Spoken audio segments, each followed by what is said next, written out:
हमारे पंजाबीबाग क्षेत्र के एक ऐसा प्रतिष्ठित धर्म प्रेमी और समाज प्रेमी परिवार गोयल परिवार, जो कि तन मन धन से हर कार्य में कई दशकों से समाज में समर्पित है। बात चाहे मंदिर निर्माण की हो, धर्मशाला निर्माण की हो, हॉस्पिटल निर्माण की हो, स्कूल निर्माण की हो, किसी बालिका के विवाह की हो, शिक्षा की हो, हर क्षेत्र में अग्रणी रहकर ये गोयल परिवार ने सदैव कई दशकों से कार्य किया है। वर्तमान में अरविंद केजरीवाल जी, जो कि दिल्ली के मुख्यमंत्री हैं अभी, पिछले कुछ वर्षों में उनकी बातों से, उनकी कार्यशैली से, उनके विचारों से प्रभावित होकर इसी परिवार का एक व्यक्ति उनसे जुड़ा, अरविंद केजरीवाल जी के मिशन से जुड़ा और उन्होंने उसी के साथ साथ राजनीति में पदार्पण किया। जी हाँ, आज हम मिलवाने जा रहे हैं आपको मोतीनगर विधानसभा क्षेत्र के विधायक श्री शिवचरण गोयल जी से।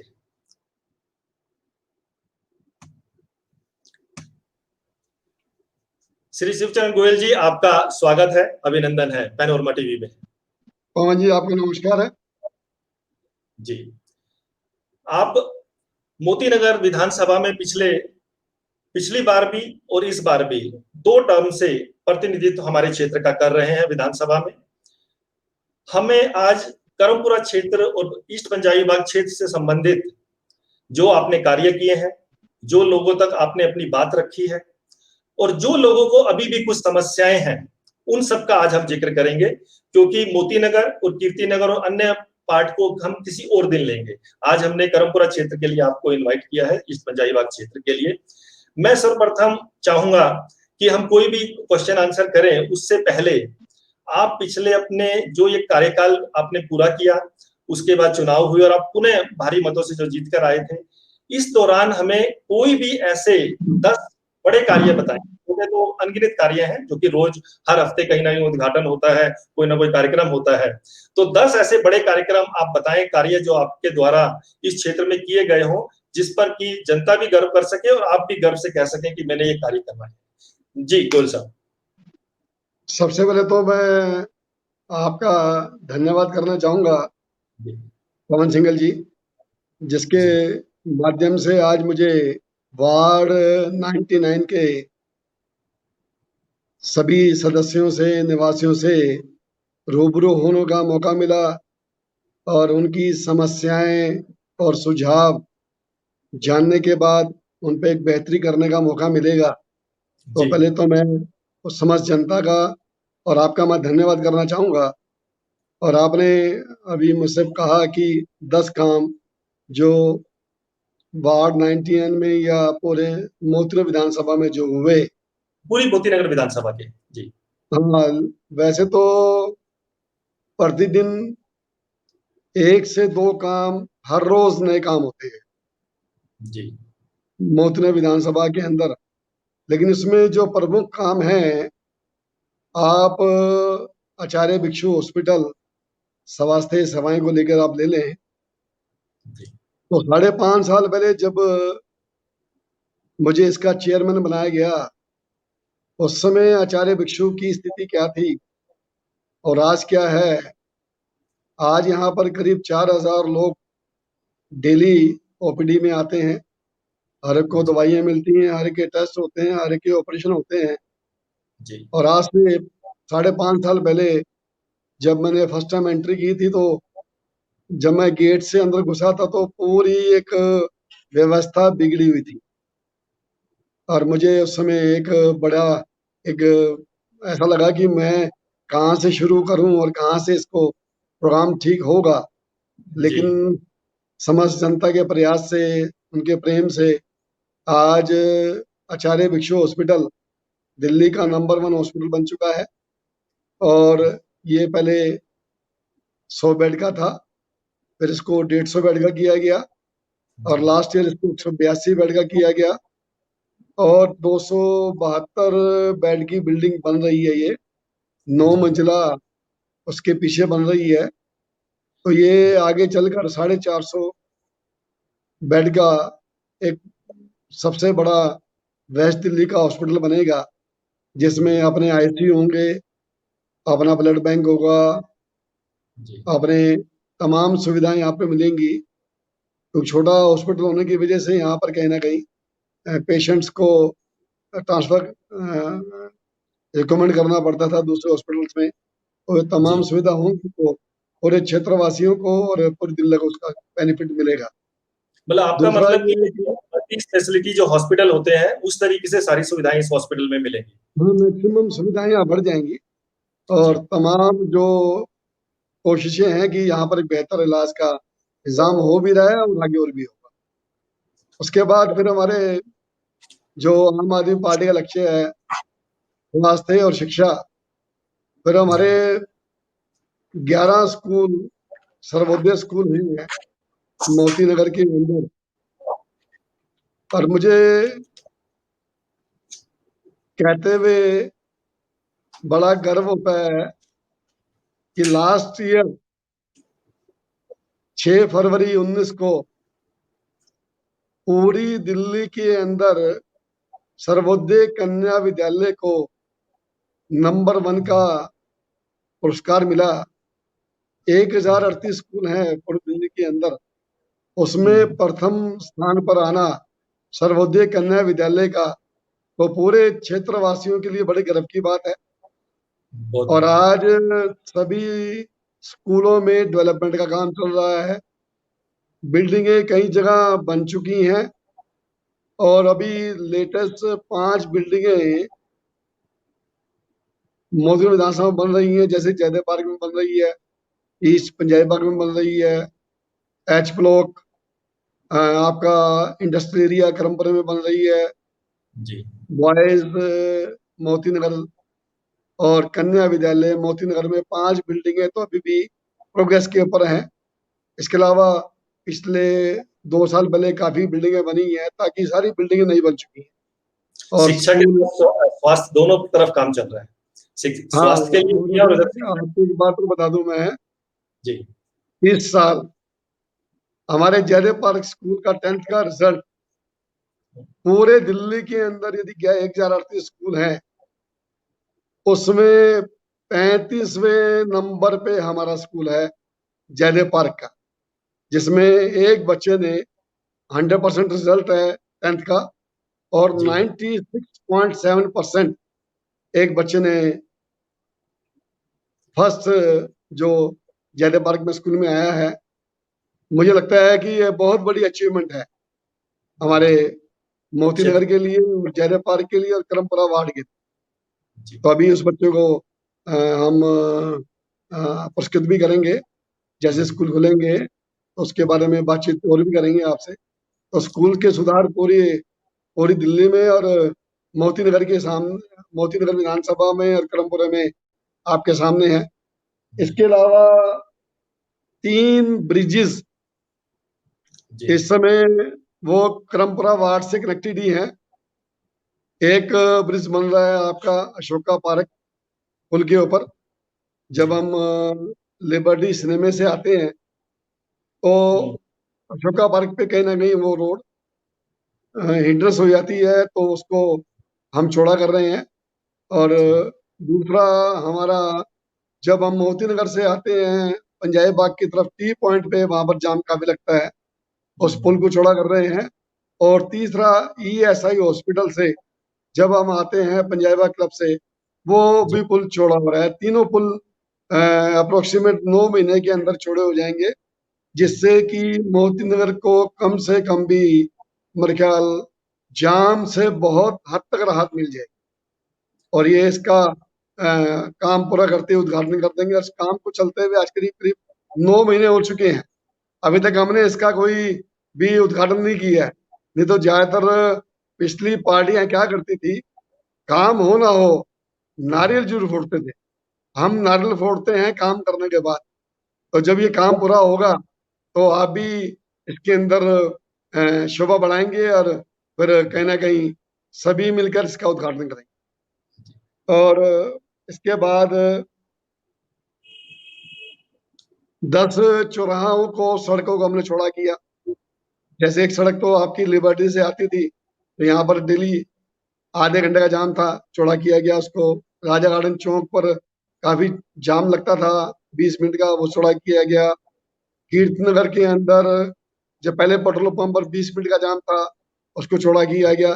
देखिए, इस तरह से 10 सड़कें हमने चौड़ी की, उसको सिस्टमेटिक बनाया हमने, ताकि सड़कों को जाम भी ना लगे, पॉल्यूशन का, पेट्रोल का, समय का जनता को बेनिफिट हो।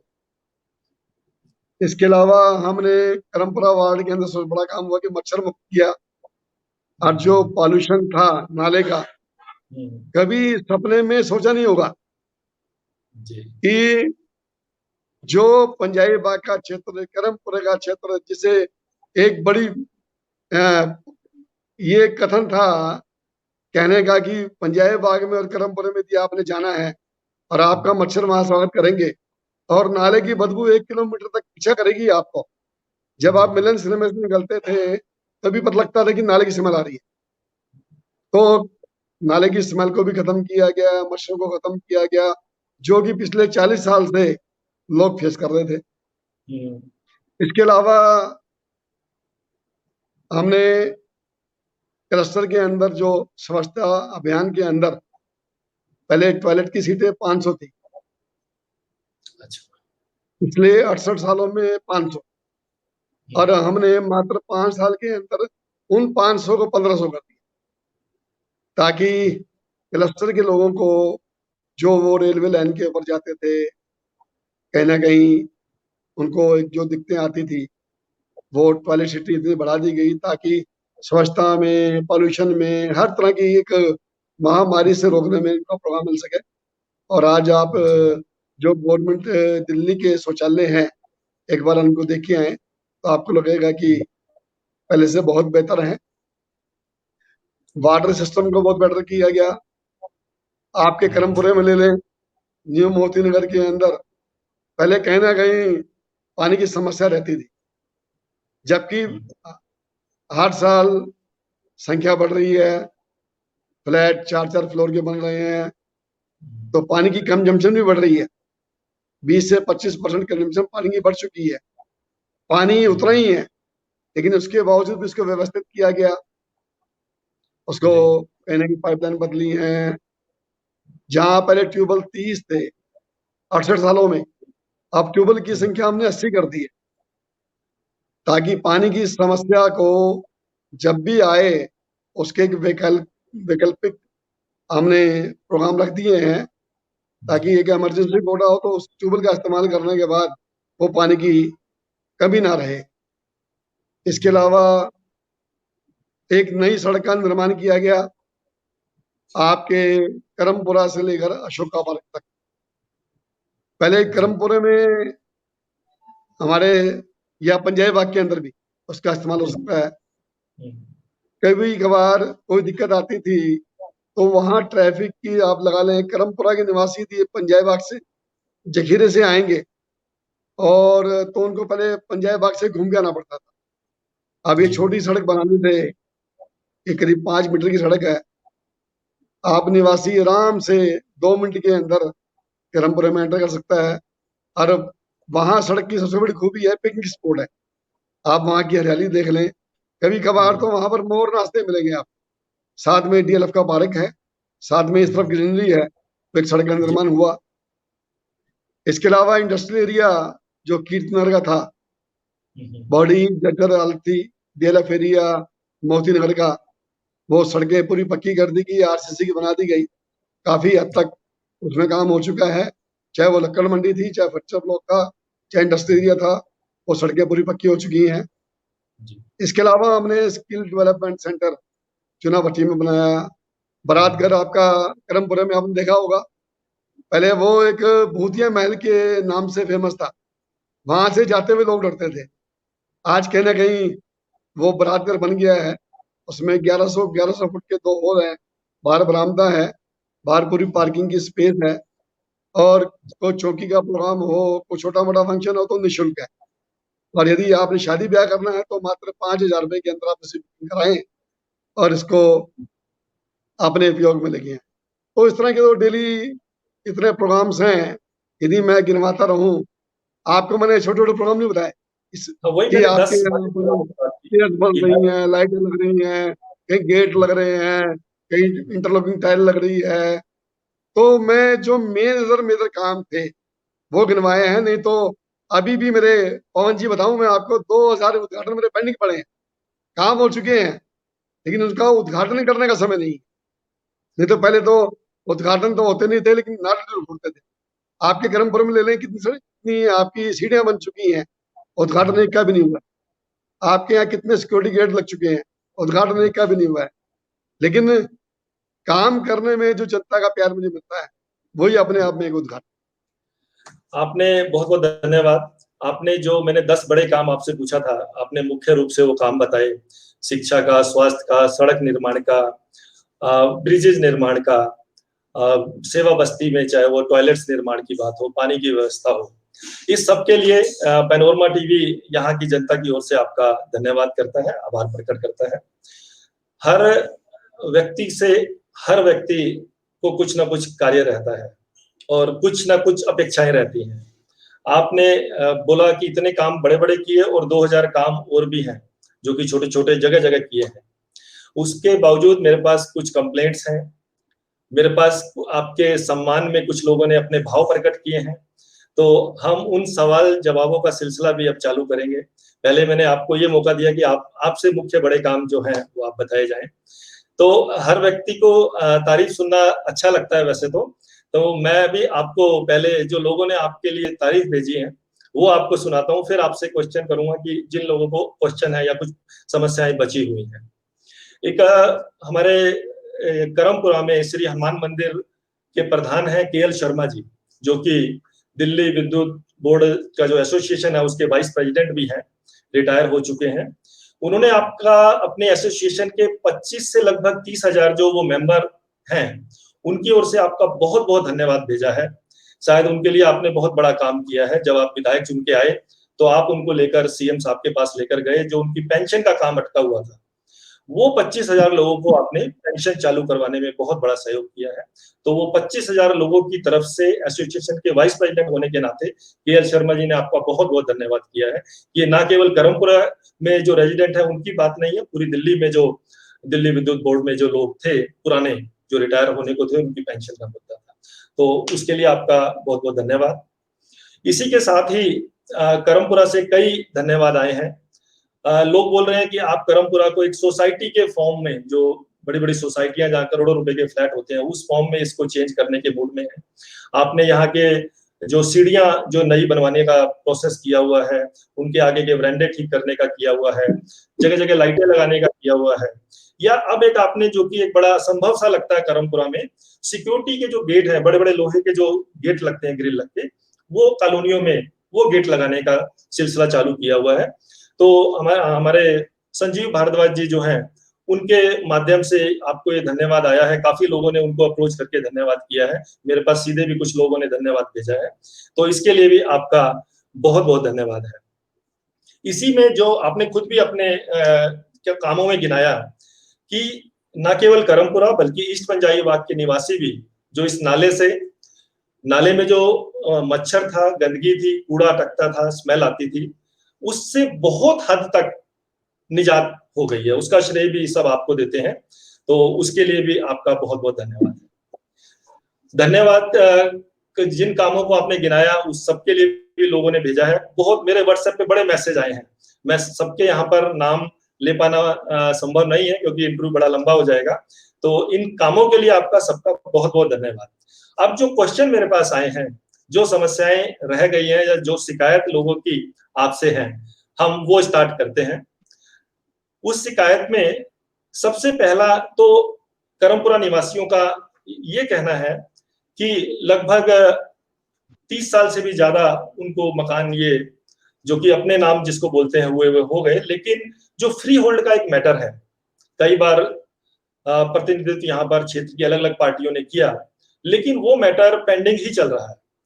ये फ्लैट्स कब फ्री होल्ड होंगे, जबकि दिल्ली सरकार के अधीन ये मैटर आता है और आप यहाँ से दिल्ली सरकार का हमारा प्रतिनिधित्व करते हैं, विधायक हैं, तो इस मैटर के लिए आप क्या कहेंगे कि ये जो फ्री होल्ड होने का मैटर है ये पेंडिंग अटका हुआ है, लीज पर ये फ्लैट है, इनके ऊपर करमपुरा के मकानों में एक तलवार लटकी रहती है कि वे लीज के मकान है, तो प्लीज आप बताएं इस विषय में आपका क्या कहना है। पवन जी, मैं एक बात कहना चाहूंगा आपसे कि मेरे पास ये एजेंडा पिछले 5 साल के अंदर कभी नहीं आया और अच्छा। किसी ने मुझे फॉलो नहीं किया आज तक। जी। यदि ये एजेंडा आपका फ्री होल्ड का है तो कोई भी एसोसिएशन या कोई भी जो टीम बनाकर एक इसको हम मेरे संज्ञान में आए तो उसके पूरे उसका सिस्टम बना के जो भी प्रोसेस है उसको अडॉप्ट करके यदि पॉसिबल है तो उसको करवाएंगे। लेकिन जब तक मेरे पास एजेंडा नहीं आएगा तब तक उसका कहना एक बड़ा एक थोड़ा सा एक तो मेरे पास जो रिप्रेजेंटेशन आया है, जो लोग पैनोरमा टीवी देख रहे हैं, मैं उनसे निवेदन करूंगा कि आप लोग अपनी एसोसिएशन के माध्यम से, पूरे करमपुरे के ग्रुप के माध्यम से श्री शिवचरण गोयल जी से संपर्क करें और इस मैटर को जहां कहीं पेंडिंग है इसको आगे उठाएं। ऐसा ही एक मैटर और है करमपुरे क्षेत्र का कि जब ये डीएलएफ जब से बना है और वहां पर एक बहुत सुंदर, बहुत बड़े हरियाली से भरपूर डीडीए पार्क का निर्माण हुआ है।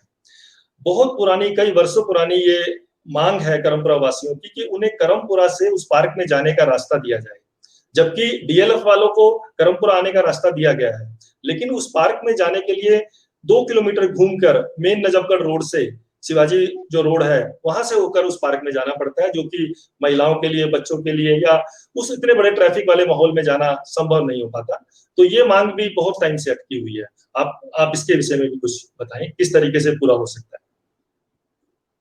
जैसे मैं चुन के आया था, चुनने के बाद ये मेरे पास इशू आया था और जी। इसी इशू को लेकर मैंने शुरुआत में एलजी साहब जिस समय अ, हमारे पहले एलजी साहब थे उनसे जी। मुलाकात की थी। तब उसके ऊपर सर्वे भी हुआ था। उसके बाद फिर आपकी रिहायशी समिति के तमाम मेंबर्स को लेकर मैं दोबारा गया था और उसके बाद उसके बारे में भी उनका डीडीए के डिपार्टमेंट के ऑफिसर भी उसको पूरा प्रोसेस किया गया। तो कहीं ना कहीं वो फाइल अटकी हुई है और उसके अंदर फिर बार बार चीजें कहीं ना कहीं आगे बढ़ नहीं पाई। इसमें एक्चुअली में दिल्ली 3 हिस्सों में बटी हुई जी। है, एक एमपी, एक दिल्ली गवर्नमेंट और एक डीडीए और हम्म। दूसरा मैं कह सकता हूँ दिल्ली पुलिस। ये जो डीडीए का पार्क है कहीं ना कहीं सांसद के अंदर भी प्रवेश करता है। हमने पूरे एफर्ट्स किए लेकिन पिछली बार नहीं हो सके, लेकिन अब की बारी हम इसको फिर दोबारा से मैं एलजी साहब से टाइम लेकर या इस जी। मैटर को हम जो अपनी कमेटी है डीडीए कमेटी उसके अंदर रखेंगे और जो भी इसको एक बेटर वे में लेके चलेंगे तो हम उसको लेके जाएंगे और कोशिश करेंगे कि आपकी ये कहीं ना कहीं इसका एक समाधान निकले। जी। इसी तरीके से एक मिलन सिनेमा के सामने बहुत पुराना कमर्शियल कॉम्प्लेक्स बना हुआ है, जिसमें काफी सारे ऑफिसेज हैं, शॉप्स हैं। वहां की भी एक समस्या है कि वहां पर साफ सफाई नहीं हो पाती, गंदगी रहती है। अनेक वहां की समस्याएं हैं पुराना कॉम्प्लेक्स होने के कारण। जबकि ऐसा है कि काफी लोग जहाँ के जो ऑफिस वहां पर काम करने वाले हैं या ऑफिस जो मालिक हैं, करमपुरा क्षेत्र के भी हैं, पंजाईबाग क्षेत्र के भी हैं, और वहां पर जिनको रोजगार मिला हुआ है, सर्विस मिली हुई है, जो काम कर रहे हैं, वो भी आप ही के क्षेत्र से हैं। उसके बावजूद भी उसको अनदेखा किया जाता है। तो इस विषय में भी आप कहें कि ऐसा क्यों है? वहां से इतना रेवेन्यू मिलता है, सब चीजें वो लोग इनकम टैक्स पे करते हैं, हाउस टैक्स पे करते हैं, व्यापार देते हैं अपने आपके क्षेत्र को, तो उस क्षेत्र को इतना नेग्लेक्ट क्यों किया गया? मेरी समय समय पे वहाँ मीटिंगें बहुत हुई और जी। मैंने उसको काफी आगे तक इसको फॉरवर्ड किया। लेकिन प्रॉब्लम उसके अंदर यही थी कि जितना भी वहां पे सीवरेज सिस्टम था या ड्रेनेज सिस्टम था या सैनिटेशन सिस्टम था, टोटल एमसीडी के पास ही था या उनके खुद के अपने पास ही था, जो भी कमर्शियल कॉम्प्लेक्स के अंदर था। तब मैं जल बोर्ड के डिपार्टमेंट को भी साथ लेके गया था जी। और वहां खुल के बात की सीवरेज सिस्टम को ठीक कर दिया जाए। तो उन्होंने कहा था कि जो भी प्रोग्राम इसके जो भी इसके चार्जेस बनते हैं सीवरेज के, यदि जिस हम्म। दिन भी ये पूरा जमा करा देंगे तो हम सीवरेज को अंडर हम अपने उसके टेक ओवर कर लेंगे और इसको क्लीनिंग करेंगे। लेकिन जब तक ये प्रोग्राम एमसीडी के पास है या ये जो कॉम्प्लेक्स के पास है इसके अंदर जो भी साफ सफाई है, ड्रेनेज सिस्टम है, टोटल जो प्रोग्राम है या तो एमसीडी का है या जो अपना कॉमर्शियल टावर है उनके पास। दिल्ली गवर्नमेंट का इसके अंदर कोई भी योगदान नहीं है। तो ये तो एमसीडी और दिल्ली सरकार इन दोनों के बीच में करमपुरा कमर्शियल कॉम्प्लेक्स के जो ओनर हैं वो सब फंसे रहेंगे। जिस तरीके से आपने कहा कि भाई वो एक एस्टिमेट दें और वो जमा कराएं, तो हमारे डिपार्टमेंट का भी ये फर्ज बनता है कि भाई वो एस्टिमेट दें या बताएं कितना खर्चा है, ताकि वो कॉम्प्लेक्स वाले लोग उसको जमा कराएं और सीवर सिस्टम बने, वाटर सिस्टम वहां पर बने या दिल्ली जल बोर्ड के कनेक्शन वहां पर मिले, क्योंकि वो सब लोग पे करने को तैयार है। मेरी बात हुई एसोसिएशन में। मेरी कई बारी, क्योंकि उसमें एक हमारे पड़ोसी भी हैं, जी उनके साथ में काफी मीटिंग की और मैंने ऑफिसर से उनके टाइप करवाए कि आप इनसे लगातार संपर्क में रहें और संपर्क में कहीं भी आपकी बात टूटती है या चीजों में कहीं भी दिक्कतें आ रही है तो मैं बैठा हूँ। लेकिन उसके बाद कभी फॉलो नहीं किया। जब मुझे फॉलो करते हैं मैं ऑफिस ले जाता हूँ और लेकिन जब तक आप उनको पूरी चीजें डिटेल्स में नहीं लेके आएंगे तो कहीं ना कहीं गैप रह जाता है। या तो मुझे फॉलो करें या ऑफिसर को फॉलो करें, तो कहीं ना कहीं समाधान तभी निकलता है। मैं आपकी बात वो एसोसिएशन तक पहुंचाऊंगा कि उसको फॉलो करें और आपके अधिकारियों से मिलें और आपसे मिलें, ताकि इस मैटर को आगे सुलझाया जा सके। एक करमपुरे का एक क्वेश्चन और है, उसके बाद हम ईस्ट पंजाबी बाग के क्वेश्चंस पर आएंगे। कि आपने कहा था कि जो नारायणा में राशन ऑफिस है वो करमपुरा में शिफ्ट किया जाएगा। काफी देर से लोगों की ये मांग रही है कि वहां जाने में दिक्कत होती है, तो उसके विषय में आपका क्या कहना है? वो अभी तक शायद शिफ्ट नहीं हुआ है। हाँ, अभी शिफ्ट नहीं हुआ है लेकिन उसके बारे में प्रोसीडिंग चल रही है कि जी हमारी कोशिश है कि जो ऑफिस इस समय पहले आपका नारायणा में था अब उसको शिफ्ट कर दिया गया है रंजीत नगर में, तो उसको ऑफिस को यहाँ पर भी हम इसके लिए लेटर लिखे हुए हैं और मैं मिनिस्टर से भी मिला हूँ। बीच में इलेक्शंस आ गए थे, जैसे ही अभी थोड़ा सा प्रोग्राम खुलेगा तो उसके ऊपर कार्रवाई जो करेंगे कि हमारा मकसद है कि अपने क्षेत्र में ही राशन का दफ्तर बने और यही की जनता को यही का लाभ मिले और दूर जाना ना पड़े। इसके लिए पूरी तरह से कार्रवाई की जाएगी। जी भाई साहब, जहां तक करमपुरा की जब मैंने बात की, तो करमपुरा के जहां निवासी मच्छरों से और स्मेल से खुश हैं, वहां ईस्ट पंजाबी बाग के भी खुश हैं, कुछ राहत उनको भी मिली है। लेकिन नाले के साथ जितने भी ईस्ट पंजाबी बाग के रोड हैं, उनमें से कुछ की शिकायत आई है कि अभी भी कहीं ना कहीं यहाँ के लोगों को दिक्कत है। और आपसे वो पूछना चाहते हैं कि इसका नाले को ढकने का या इसके ऊपर फ्लाईओवर बनाने का जो दिल्ली सरकार का प्रोजेक्ट है, वो कब पिक्चर में आएगा? कब उसको, पिक्चर में तो आ चुका है, कब वर्तमान में हमारे सामने वो आएगा कि कब शुरू होगा वो, ताकि यहाँ के लोगों को और राहत मिले? ये जितने भी नाले हैं ये सब एनजीटी के अंडर आते हैं जी और एनजीटी का एक रूल आ चुका है कि कोई भी नाला कवर्ड, यदि नाला कवर्ड करने की हमें परमिशन मिल जाए तो दिल्ली गवर्नमेंट तो उसको टेक ओवर करने को तैयार बैठी है। हमने कई बार प्रपोजल बना के भेजे हैं लेकिन एनजीटी का रूल आने के बाद ना तो एक नाला कवर्ड हो रहा, नाला कवर्ड हो जाए तो काफी इसके ऊपर मार्केटें बन सकती हैं, पार्किंग बन सकती हैं, तो काफी प्रोग्राम्स में भी हमारे क्षेत्र को बेनिफिट मिलेगा। जैसे कि सुदर्शन पार्क पुल के ऊपर जो पार्किंग बनी साथ में नाले के ऊपर, उससे जी कम से कम भी जितनी गाड़ियां वहाँ खड़ी होने का मौका मिला, चाहे उसमें एमसीडी गलत काम कर रही है, वहां पर वो 1500 रुपये पर गाड़ी शुल्क चार्ज कर रही है जो कि पूरी दिल्ली में कहीं नहीं है। लेकिन यदि ये हमारे अंडर आ जाए तो हम इस पे कई मल्टीपल प्रोग्राम्स हम कर सकते हैं और हमारी तो इच्छा है कि हमें यदि मिल जाए तो हम इसको इसको हम कवर्ड भी कर देंगे। लेकिन अभी एनजीटी इसके का रूल ऊपर है जो ऐसा कि कवर्ड नहीं होता। फ्लाईओवर बनाने की जो योजना थी पीछे, एक दो साल पहले आपसे बात हुई थी, तो वो योजना भी अभी लागू है? उसके चांस बनने के? हमारे इसका एक प्रोग्राम किया हुआ है कि ये एक सड़क बनेगी अंडर नाले के नीचे से, जी जो कि वो एयरपोर्ट तक जाएगी। आपका वजीराबाद से एक अंडर सड़क बनाने का प्रपोजल है कि कुछ ऊपर से कुछ नीचे से, जिससे जी कि वजीराबाद से एयरपोर्ट तक रास्ता जो है 30 मिनट का रास्ता हो जाएगा वजीराबाद से। एक सड़क का पूरा एक डिजाइन तैयार किया हुआ है, तो वो लगता है कि बहुत जल्दी काम शुरू होगा। चलो। पंजाबी बाग में ही एक ढींगरा पार्क है, बहुत एक इकलौता पार्क है ईस्ट पंजाबी बाग का। जय भगवान दास नगर जयदेव पार्क में अन्य पार्क हैं। वो पार्क में के बाहर मंदिर है। मंदिर के बाहर क्या होता है, सुबह सब लोग जाते हैं, पूजा पाठ भी करते हैं और सैर करने भी जाते हैं। तो वहां की दो समस्याएं हैं। एक समस्या तो यह है कि पार्क के गेट पे एक यूरिनल बना हुआ है वर्षों से, और वो वर्षों से ही गंदा रहता है, स्मेल रहती है। जहां सुबह लोग फ्रेश हवा ऑक्सीजन लेने जाते हैं, वहां उनको एंट्री करते टाइम भी और बाहर घर आते टाइम भी बहुत बुरी स्मेल मिलती है।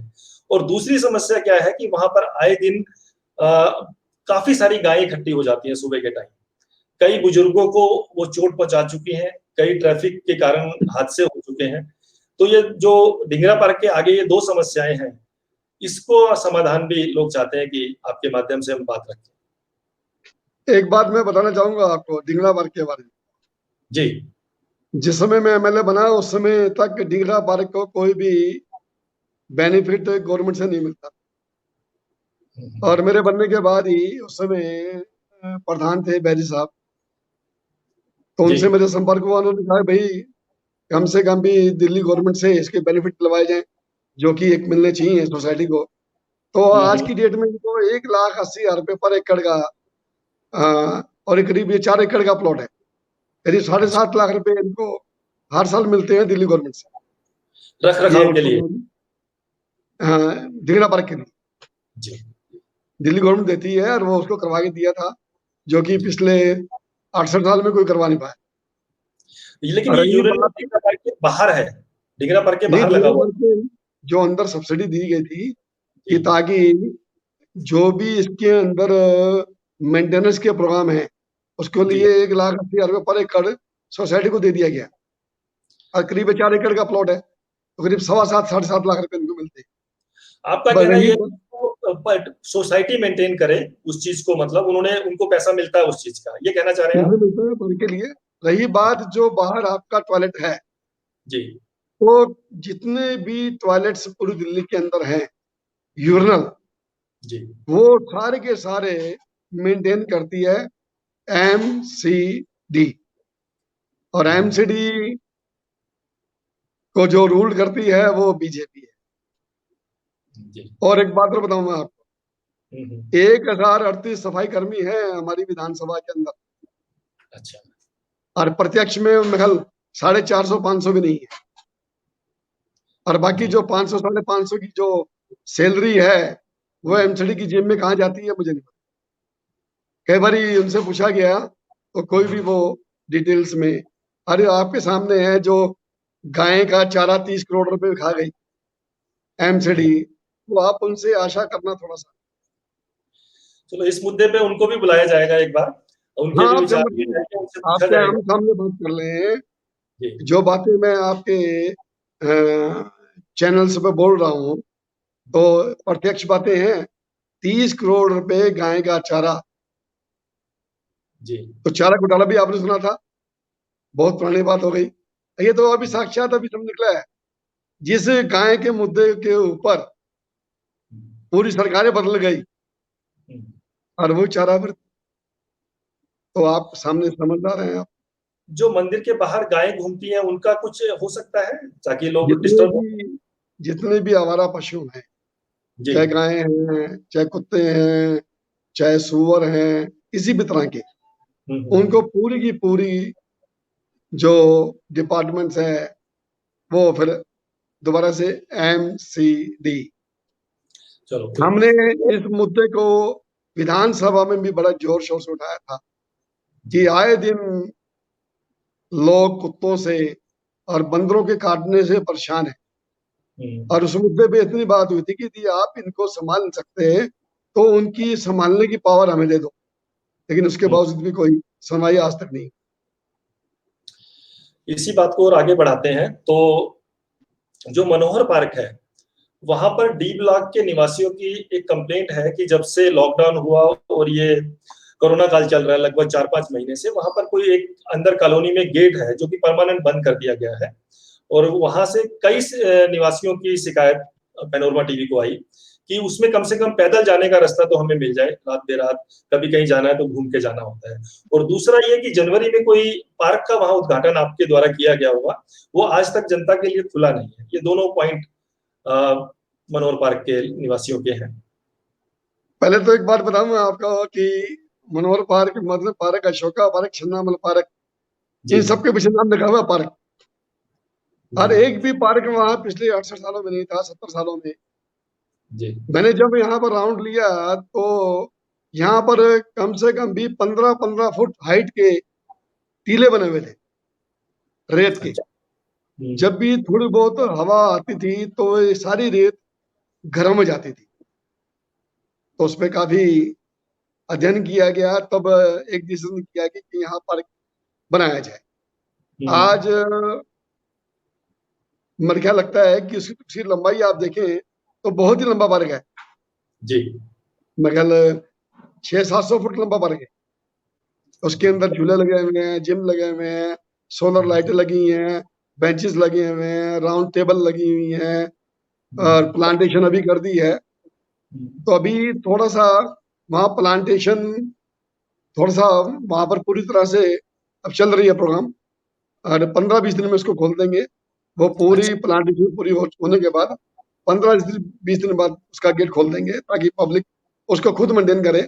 और हमने तो जी। कहा है कि जो भी संस्था इस पार्क को संभाल रखती है वो आगे आए और इसको अपने संज्ञान में ले और इसका सुपरविजन करे। और रही बात जो गेट बंद रहता है, जी। पहली बात, गेट को बंद करवाना खुलवाना सारा काम एमसीडी के पास है, क्योंकि गेट लगता है एमसीडी की सड़क पे। जी। उसका जो राइट है वो एमसीडी के पास है। कोई गेट को बंद करवाना खुलवाना, हम पूरी पावर से उसको, जब भी, आज तक भी मेरे पास कोई लेटर नहीं आया है कि ये गेट बंद है और इस गेट खुलवाने के लिए आप इसको, जब भी मेरे पास कोई संज्ञान में लेटर आएगा उस पर आप किसी भी एसोसिएशन के माध्यम से मुझे दे दें तो मैं उसके ऊपर कोई कार्रवाई करूंगा और इस जी। कार्रवाई को कमिश्नर तक लेके जाएंगे। तो जो भी होगा, नहीं होगा तो इसका लेटर एलजी को जाएगा। वो गेट बड़ा छोटा सा कॉलोनी का गेट है, उन लोगों का कहना है खाली पैदल जाने का रास्ता हमें मिल जाए, वो मैं आपकी परमानेंट बात बंद। से सहमत हूँ। जी। मैं किसी भी गेट के बंद करने में, जो एक पब्लिक के लिए सड़कें बनी हुई हैं, जी। आपको सिक्योरिटी है तो रात को आप गेट बंद करें खोलें, सुबह जी। खोल दें रात को बंद कर दें, वो एक अलग बात है। लेकिन दिन में सुबह शाम यदि आप गेट को बंद करते हैं तो मैं इसके पक्ष में नहीं हूँ। अब गेट की बात चली है तो एक करमपुरा से और पंजाबी बाग, ईस्ट पंजाबी बाग आने के लिए नाला पार करते हुए 27 नंबर रोड पर एक वर्षों पुराना ये रास्ता है, काफी दिन से ये भी बंद है, मेरे नॉलेज में ये बात भी आई थी। तो ये आपकी नॉलेज में है क्या, क्या इसको परमानेंट बंद कर दिया गया है घूमने का घूम के जाने के लिए मैंने इस अभी तरीके से? जी, मैं आपकी बात को बढ़ा के बुला रहा हूँ कि सारा ये प्रोग्राम एमसीडी के अंडर है जी। और मेरे संज्ञान में जो भी आएगा उस संज्ञान के ऊपर हम काम करेंगे। लेकिन अब तक कोई संज्ञान में ना लेटर आया है, ना किसी ने मुझे टच किया है, तो कभी भी कोई संज्ञान में आएगा तो हम बात करेंगे। लेकिन मैं ये कह रहा हूँ कि एमसीडी क्या कर रही है?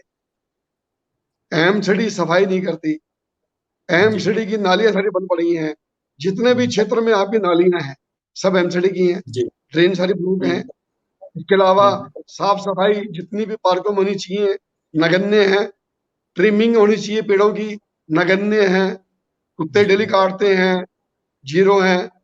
तो जितनी भी मेंटेनेंस हैं वो सारी एमसीडी के पास है। और एमसीडी कहीं ना कहीं अपने कर्तव्य से मुंह मोड़ रही है या कान में तेल डालकर सो रही है, ये कह सकता हूँ। भाई साहब, अगले हफ्ते इस क्षेत्र की निगम पार्षद सुनीता मिश्रा जी को बुलाया जाएगा, क्योंकि अगले बुधवार को, और उनसे भी सारे क्वेश्चन किए जाएंगे और लोगों की जो समस्याएं हैं और जो आपने भी कुछ बातें हमारे संज्ञान में लाई हैं उनके बारे में बात की जाएगी। अब मैं एक ऐसा क्वेश्चन आपसे पूछने जा रहा हूँ अंत में, जो कि बहुत लोगों ने मेरे पास भेजा है, बहुत लोगों की इच्छा है उसको जानने की, क्योंकि जो आपने एमसीडी एमसीडी कई बार एमसीडी को दोहराया, तो आने वाले समय में हर व्यक्ति की इच्छा होती है राजनीति में आगे बढ़ने की, आने की।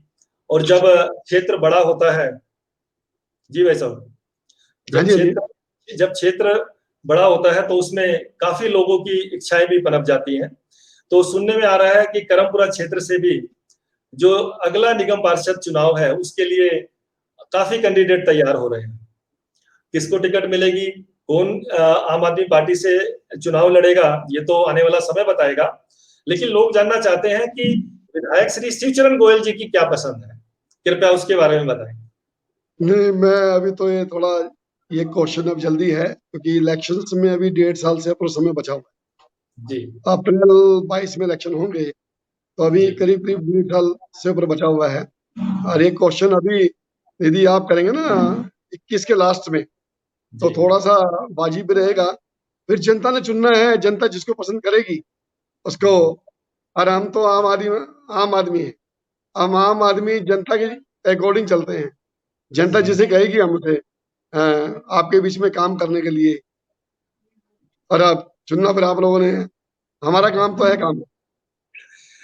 आपका बहुत बहुत धन्यवाद। आपसे बड़ी लंबी बात हुई, विभिन्न विषयों पर चर्चा हुई, आपके कार्यों को सराहा गया, आपसे जो लोगों को और अपेक्षाएं हैं या कोई कंप्लेंट है वो आपके सामने रखी गई।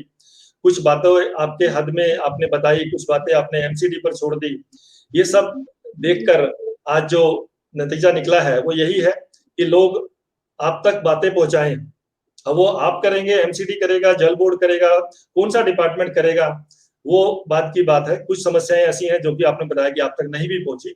तो मेरा करमपुरा क्षेत्र, ईस्ट पंजाबी बाग क्षेत्र, इस पूरे वार्ड 99 के सभी लोगों की तरफ से आपका धन्यवाद।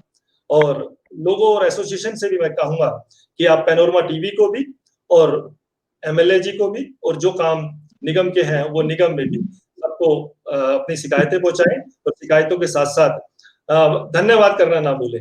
अगर आपको कोई काम अच्छा भी लगता है तो उसका धन्यवाद जरूर करें। एक धन्यवाद करना, एक किसी के आगे अपने भाव प्रकट करना बहुत बड़ी बात है। उससे सामने वाले को ऊर्जा मिलती है, कार्य करने की शक्ति उसमें और ज्यादा बढ़ जाती है। आपका बहुत बहुत धन्यवाद पधारने के लिए। कोई आप अंत में कोई संदेश देना चाहें तो आपका स्वागत है। पवन जी, मैं आपका जरूर इतना धन्यवाद करना चाहूंगा कि आपके माध्यम से मुझे जो सुझाव मिले हैं, आगे काम करने की मुझे प्रेरणा मिली है। और ये समय समय पर यदि हमारी इंटरेक्शन चलती रहेगी तो कहीं ना कहीं क्षेत्र में डेवलपमेंट के काम और बढ़ेंगे। जैसे हमारे अरविंद केजरीवाल जी कहते हैं, जितनी कमियां हैं मेरी और बाकी श्रेय जो मर्जी ले। तो इसी तरह से मैं कहता हूँ कि जितने मर्जी काम आप मुझे बताते जाएंगे तो मैं उन कामों को करूं, तो ये मेरा बड़ा सौभाग्य होगा। और आपके माध्यम से मुझे जानने का मौका मिला, तो मैं आपका सदैव आभारी। और जनता से मुझे साक्षात होने का मौका मिला, इसके लिए मैं तहे दिल से उनका आभार व्यक्त करता हूँ। बहुत बहुत शुक्रिया, बहुत बहुत धन्यवाद। मैं निवेदन करूंगा सभी से कि पैनोरमा टीवी सब्सक्राइब करें जरूर यूट्यूब चैनल के ऊपर जाके, ताकि आपको समय समय पर इस तरीके के इंटरव्यू, क्षेत्र की समस्याएं, क्षेत्र के लोगों के बारे में जानकारी मिलती रहे। तो पैनोरमा टीवी सब्सक्राइब करें। आपका बहुत बहुत धन्यवाद।